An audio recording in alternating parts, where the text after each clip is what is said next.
Καλημέρα σας. Χαίρετε. Χρόνια πολλά Ελλάδα. Το σημερινό μάθημα συμπίπτει με την επέτειο των 200 χρόνων από την κήρυξη της Ελληνικής Επανάστασης. Και ίσως να είναι μια ωραία ευκαιρία στο σημερινό διαλογισμό να στείλουμε μια ευλογία στις ψυχές εκείνων που με οποιοδήποτε τρόπο συνεισέφεραν στο να έχουμε αυτό που σήμερα θεωρούμε αυτονόητο, μια πατρίδα ελεύθερη. Τώρα ίσως να αναρωτηθείτε, τι σχέση μπορεί να έχει αυτό που αποτελεί επίσης μέρος του ονείρου με τον πνευματικό δρόμο και την ανάγκη μας να αφυπνιστούμε από το όνειρο. Έχει σχέση? Ναι, έχει. Γιατί ό,τι και αν κάνουμε μέσα στο όνειρο φανερώνει έναν από τους δύο δασκάλους. Ποιον από τους δύο οδηγούς έχουμε πάρει, το εγώ ή το Άγιο Πνεύμα.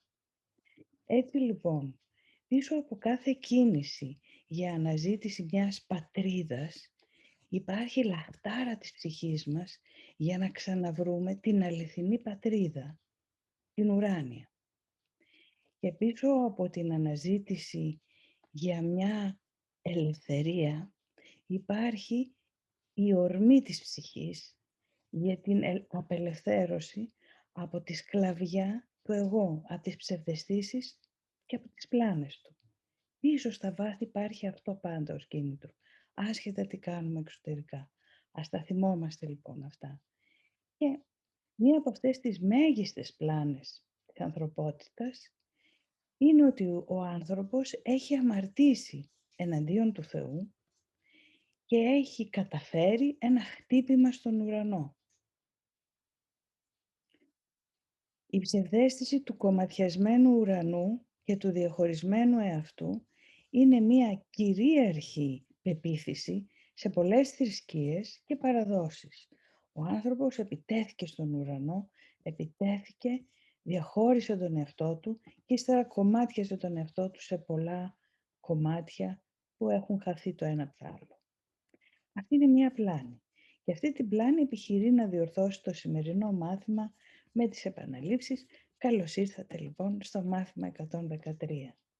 Είμαι ένας εαυτός ενωμένος με τον δημιουργό μου. Είναι επανάληψη από το μάθημα 95. Η σωτηρία προέρχεται από τον έναν εαυτό μου. Είναι επανάληψη από το μάθημα 96. Είμαι ένας εαυτός ενωμένος με τον δημιουργό μου, λέει το μάθημα. Πράγματι, είσαι ένας εαυτός ενωμένος και ασφαλής στο φως, στη χαρά και στην ειρήνη. Είσαι ο Υιός του Θεού, ένας εαυτός με έναν δημιουργό και με έναν σκοπό. Να φέρεις την επίγνωση αυτής της ενότητας σε κάθε νου. Είσαι ένας εαυτός ολοκληρωμένος, θεραπευμένος και ακέραιος, με την δύναμη να σηκώσεις το πέπλο του σκοταδιού από τον κόσμο και να αφήσεις το φως να περάσει μέσα από εσένα για να διδάξει τον κόσμο την αλήθεια για τον εαυτό σου. Η σωτηρία προέρχεται από τον ένα εαυτό μου. Κάθε φορά που το λες, στον ξέφρενο νου σου καταθέτεις ένα ακόμα θησαυρό στο αυξανόμενο απόθεμά σου. Και όλο αυτό δίνεται στον καθένα που το ζητά και που θα το αποδεχθεί ως δώρο. Συλλογήσου λοιπόν πόσα πολλά σου δίνονται για να τα δώσεις σήμερα, ώστε να σου δοθούν. Ας δούμε την πρακτική Η πρακτική εφαρμογή. εφαρμογή λοιπόν για την πρωινή και βραδινή επανάληψη. Το πρωί αφιέρωσε τα πρώτα 5 λεπτά αφού ξυπνήσεις και τα τελευταία 5 λεπτά πριν κοιμηθείς. Λέγοντας τις εξής δύο ιδέες. Είμαι ένας εαυτός ενωμένος με το δημιουργό μου. Η γαλήνη και η τέλεια ειρήνη είναι δικές μου, διότι είμαι ένας εαυτός, τελείως πλήρης, ενωμένος με όλη τη δημιουργία και με το Θεό. Η δεύτερη ιδέα είναι η σωτηρία προέρχεται από τον αδιέρωτο εαυτό μου, από τον ένα εαυτό μου, του οποίου η γνώση ακόμα παραμένει στο νου μου. Βλέπω το τέλειο σχέδιο του Θεού για τη σωτηρία μου να εκπληρώνεται τελικά. Και σε όλη τη διάρκεια της ημέρας ας κρατάμε σαν κεράκι αναμένο στο νου μας αυτές τις δύο βασικές ιδέες. Στην αρχή κάθε ώρας είμαι ένας εαυτός ενωμένος με το δημιουργό μου. Και μισή ώρα αργότερα η σωτηρία προέρχεται από τον ένα εαυτό μου. Αυτή την πλάνη λοιπόν επιχειρεί σήμερα για άλλη μια φορά να διαλύσει. Αυτό τον ύμνο στην ελευθερία μας καλεί να πει η ψυχή μας ότι είμαστε ενωμένοι, ένας εαυτός, όλοι μαζί. Και η σωτηρία από κάθε βάσανο, όποιο και αν είναι, που θα περιλαμβάνει όλα το μεγάλο βάσανο, η πίστη ότι είμαστε διαχωρισμένοι, θεραπεύεται. Η σωτηρία δηλαδή περιέχει τη θεραπεία. Να θυμηθώ το ότι είμαι ενωμένος Ακριβώς. με τον δημιουργό μου. Δεν είμαι διαχωρισμένος πια. Ας πάμε όμως να δούμε την Έχουμε ερώτηση μια ερώτηση σε κρεμότητα από σε χθες. κρεμότητα από χθες του Ηλία. Μμμ. Τρίτη ερώτηση, η οποία λέει την ιδέα ότι ο Θεός δεν έχει δημιουργήσει τον υλικό κόσμο. Την ακούω πρώτη φορά στα μαθήματα. Γνωρίζετε αν έχει αναφερθεί στο παρελθόν από αρχαίους φιλοσόφους, μύστες, θρησκευτικές παραδόσεις κλπ. Ναι, Ηλία, έχει αναφερθεί. Υπάρχει διάσπαρτη σε πολλές παραδόσεις, φιλοσοφίες, στο μυστικιστικό κομμάτι πολλών θρησκειών. Ενδεικτικά θα σου πούμε μερικά. Υπάρχει στην Παλαιά Διαθήκη στη Γένεση. Σύγκρινε το πρώτο με το δεύτερο κεφάλαιο και θα καταλάβεις τι συμβαίνει εκεί.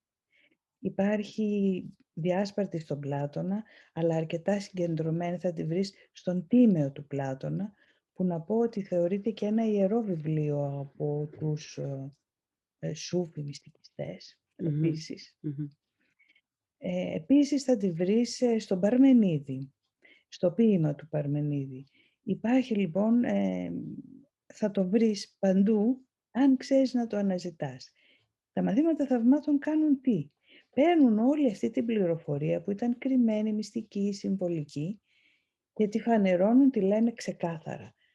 Δεν δημιούργησε ο Θεός τον υλικό κόσμο, εσείς τον δημιουργήσατε, βεβαίως σε μια άλλη κατάσταση συνείδησης από αυτήν που αντιλαμβανόμαστε τώρα. Όπως για παράδειγμα στις Βέδες αναφέρεται η έννοια της Μάγια, που είναι αυτή η ψευδαίσθηση, ότι ζούμε σε ένα ψευδαισθητικό κόσμο. Εάν ο κόσμος λοιπόν είναι ψευδαίσθηση, είναι προφανώς ότι δεν την έχει φτιάξει ο Θεός, αλλά τη φτιάχνουν οι κάτοικοι της ψευδαίσθησης. Αυτοί που χρησιμοποιούν την ψευδαίσθηση, ας πούμε. Και να προχωρήσουμε σε μία ερώτηση ακόμα. Είναι της Ανθής, έχει μια σειρά από ερωτήσεις. Ας πάρουμε την πρώτη. Λέει, μέσα στα μαθήματα 41 και 50 αναφέρεται ότι το σύμπαν, η σύμπατα, συμπεριλαμβανομένου του πλανήτη Γη, το δημιουργήσαμε εμείς οι άνθρωποι και όχι ο Θεός. Εννοείται ότι το δημιούργησε το εγώ, ο ανθρώπινος νους των πολλών δισεκατομμυρίων ανθρώπων που κατοικούν στον πλανήτη Γη, έως τώρα, αλλά και σε άλλους πλανήτες, αν υπάρχει ζωή, ένας συλλογικός νους δηλαδή. Και αυτό στηρίζεται στην ιδέα που αναφέρεται στο μάθημα 41, της απόφασης του Υιού του Θεού να αποκοπεί από το Δημιουργό Πατέρα. Θα πρέπει να είχε ξεκινήσει από τη δημιουργία του κόσμου, σωστά. Δεν είχε ξεκινήσει από τη δημιουργία του κόσμου. Έχει ξεκινήσει πολύ πριν, όταν δεν υπήρχε ακόμα χώρος και χρόνος. Αυτό που λέμε το Big Bang, η δημιουργία του κόσμου, στην κλίμακα που τη γνωρίζουμε. Είναι μεταγενέστερη, ας πούμε. Ας πούμε ότι είναι η επόμενη στιγμή, στην οποία πίστεψε ότι αυτό που σκέφτηκε ήταν αληθινό. Και αυτό το μπαμ που έγινε είναι το ξεκίνημα, η κίνηση ενός ονείρου. Εδώ όμως θα μπορούσαμε, Ιουλία μου, να εξηγήσουμε λίγο ξανά αυτό. Θα χρειαστεί, μια που αυτές οι ερωτήσεις επανέρχονται. Θέλει να μας πεις λοιπόν πώς ξεκίνησε όλο αυτό. Ναι, ξεκινάμε λοιπόν φτιάχνοντας μία σκέψη μέσα στο νου, ο Υιός, μία σκέψη διαχωρισμού από την πηγή. Και τότε γίνεται μία σχάση μέσα στον ίδιο το νου του Υιού του Θεού, όπου μοιράζεται στον λάθος νου, με την ιδέα αυτή μέσα και το εγώ, και στον ορθό νου, όπου βρίσκεται το Άγιο Πνεύμα και διατηρεί την αλήθεια μέσα του, ότι τίποτα δεν έχει συμβεί, τίποτα δεν έχει διαχωριστεί. Όμως κάθε κομμάτι του νου ακολουθεί μια διαδρομή. Στο λάθος νου, στο εγώ, αμέσως προκύπτει η αίσθηση ότι έχει διαπράξει μια αμαρτία και υπάρχει ενοχή. Και αμέσως επειδή υπάρχει αυτή ο διαχωρισμός, νιώθει έλλειψη και μοναξιά. Και φόβο τιμωρίας και καταδίκης για αυτό που έχει, για το χτύπημα που έκανε ενάντια στον ουρανό. Και όλο αυτό βεβαίως μη αντέχοντας, το προβάλλει στο Θεό. Τώρα τον βλέπει, αυτός είναι τιμωρός. Δείτε πόσες παραδόσεις λένε ότι θα σε τιμωρήσει ο Θεός. Και έτσι καταφεύγει στο όνειρο, κατασκευάζει μορφές και χωρόχρονο για να μπει μέσα σε ένα εικονικό περιβάλλον, σε μια εικονική πραγματικότητα, όπου έχει τελείως διαφορετικά χαρακτηριστικά από του Θεού. Αν ο Θεός είναι πνεύμα, είναι αόρατο, εγώ θα κάνω το ορατό, το περιορισμένο. Εκεί μέσα θα κρυφτώ λοιπόν, επειδή έχει τα αντίθετα χαρακτηριστικά. Και ενώ όλα αυτά τα φτιάχνει το εγώ, στην αριστερή στήλη που βλέπουμε, στη δεξιά στήλη ας δούμε τι κάνει το πνεύμα μέσα μας. Για κάθε τέτοιο στάδιο μας λέει, δεν έχεις αμαρτήσει, είναι απλώς ένα λάθος που διορθώνεται. Δεν υπάρχει φόβος για τιμωρία και καταδίκη, γιατί αφού είναι ένα λάθος, απλώς αθωώνεσαι. Δεν χρειάζεται να προβάλλεις στο Θεό ότι αυτός είναι τιμωρός, γιατί ο Θεός είναι αγάπη και επεκτείνει την αγάπη. Η καταφυγή μέσα στο όνειρο και η κατασκευή των μορφών μας λέει το πνεύμα μέσα μας, μην την πιστεύεις, είναι ψευδαίσθηση. Όπως μας λέει και το σημερινό μάθημα. Ότι είμαι ένας εαυτός. Εξακολουθώ να είμαι ένας εαυτός. Ένας εαυτός αδιέρετος, δηλαδή δεν έχω καταφέρει αυτό το χτύπημα στον ουρανό. Δεν τον κομμάτιασα τον ουρανό, δεν απέσπασα ένα κομμάτι του και ύστερα διαχώρισα τον ένα εαυτό σε μικρά κομμάτια, σαν ένα σπασμένο καθρέφτη. Ένας τρόπος για να έχετε τις απαντήσεις σε τέτοιου τύπου ερωτήματα είναι να τα ανάγετε όλα στο ψυχολογικό κομμάτι. Εάν δεν αναχθούν στο ψυχολογικό και μείνουν μόνο στο πώς έγινε αυτός ο κόσμος σαν μια εξωτερική πληροφορία, θα υπάρχουν σημεία σκοτεινά τα οποία δεν θα γίνονται αντιληπτά. Πρέπει να αναχθούν στο ψυχολογικό κομμάτι μέσα μας, γιατί αυτή είναι η αιτία. Από εκεί προέρχεται ο κόσμος. Άρα ο διαχωρισμός δεν έγινε μόνο κάποτε. Ο διαχωρισμός αναπαράγεται, συντηρείται και τρέφεται κάθε μέρα, κάθε ώρα, κάθε στιγμή, κάθε δευτερόλεπτο. Κάνουμε δηλαδή την ίδια επιλογή ξανά και ξανά. Άρα μας λες, Μαρία, ότι ό,τι ζούμε είναι απλώς μια ψυχολογική κατάσταση. Τελείως. Μια εικονική πραγματικότητα. Τελείως. Ακόμα και τον πύραυλο να δούμε, το διαστημόπλοιο που πάει στο διάστημα, που φαίνεται βεβαίως να είναι μια συσκευή, αν θέλετε, πολύ προχωρημένη, προήλθε από μια ψυχολογική κατάσταση. Προήλθε από μια ψυχολογική κατάσταση. Την ανάγκη μου να, σαν άνθρωπος, η ανθρωπότητα να πάει στο διάστημα, να εξερευνήσει περαιτέρω. Και έδωσε μορφή σε ένα όχημα με το οποίο θα μπορούσε να ταξιδέψει ο νους, ο οποίος τώρα είναι ταυτισμένος με το σώμα και δεν μπορεί να ταξιδέψει με το σώμα, χρειάζεται μια συσκευή να βοηθήσει το σώμα, να επεκτείνει τις δυνατότητες του σώματος. Ένα μάτριξ, όπως λέει η Ρόρη, σωστά, και είναι πάρα πολύ ωραίο αυτό που λέει η Άννα, βέβαια, Ναι. είναι επαιτειακό. Ως πότε παλικάρια θα ζούμε στα όνειρα, μονάχοι σαν λιοντάρια, στις ράχες στα βουνά, κάλιο μιας ώρας ξυπνή ζωή, παρά 40 χρόνια ψευδαίσθηση και φυλακή. Καλά τα λες. Ωραία έμπνευση. Ωραία.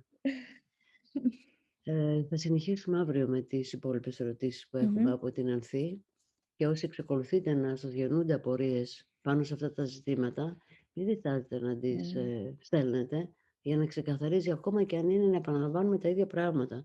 Γιατί με κάθε ερώτηση θα υποθούν και με κάποιον διαφορετικό τρόπο οι απαντήσεις, οπότε θα γίνονται κατανοητές σε μεγαλύτερο εύρος νόων. Βέβαια, μας δίνεται η ευκαιρία να επεκταθούμε. Και θυμηθείτε στον διαλογισμό σας σήμερα να συμπεριλαμβάνετε αυτούς που εμφανώς και αφανώς συνεισέφεραν στο να έχουμε μια πατρίδα ελεύθερη, την Ελλάδα, αλλά και εκείνους που εμφανώς και αφανώς συνεισέφεραν και συνεισφέρουν στο να θυμόμαστε την αληθινή πατρίδα της ψυχής μας, την ουράνια. και στέλνουμε και σε εκείνους μια ευλογία. που άνοιξαν το δρόμο για αυτή την πατρίδα. Ωραία. Μελετήστε την άσκηση, στοχαστείτε πάνω σε αυτή και να την επαναλαμβάνετε πρωί και βράδυ. Και κάθε ώρα αν είναι δυνατόν. Καλή μέρα σε όλους. Χαίρετε.